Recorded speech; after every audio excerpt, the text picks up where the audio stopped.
तस काय दिले या प्रॉब्लेम मध्ये figure shows a rectangular frame situated in constant magnetic field. Wire BC of length 1 meter is moved out with velocity 4 meter per second. Magnetic field is 0.5 Tesla. Force acting on BC. A force acting on that BC. Is formula फक्त सांगा मला. असं यामध्ये बी दिलंय 0.5 Tesla. असा data लिहायचाच बोर्डसाठी.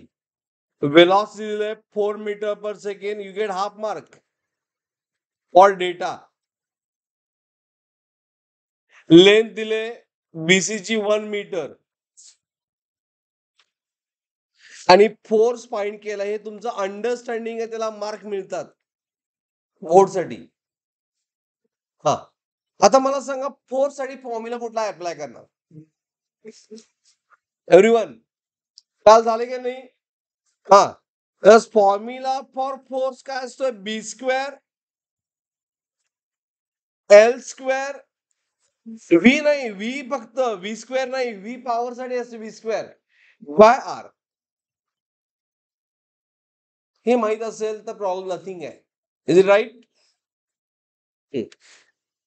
So डेरिव्हेशनचा हा part होता, बट हा फॉर्म्युला इम्पॉर्टंट. बी किती आहे? 0.15. मी याला 15 इंटू 10⁻⁻1 असं लिहितो बघा, चा square. Is it clear? Length 1 metre, no problem. Velocity 4 and radius, sorry, resistance 5. 15 चा square 2 to 5 into 10⁻⁻2 into 4 divided by 5. That's 2 to 5 divided by 5 किती येणार? 2 to 5 divided by 5 येत नाही टेबल्स. 5 4 जा,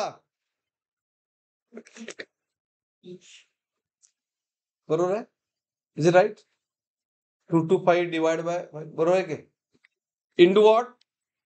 4 इंटू 10⁻⁻2 न्यूटन. ऑप्शन काय आहे करेक्ट? 18 आन्सर येते, सगळेच 18 आहे. मी करेक्ट कॅल्क्युलेशन यायला पाहिजे. 45 इंटू 4 किती येणार? 180. Is it right? इंटू 10⁻⁻2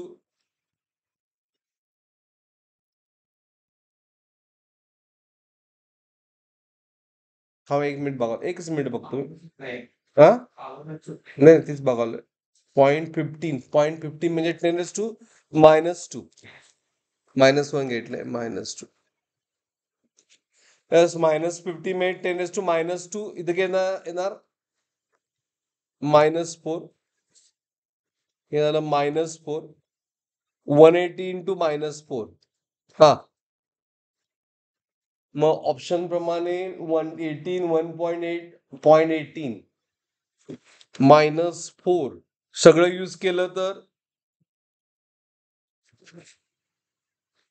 हे 3 आहे ना, 0.018 न्यूटन.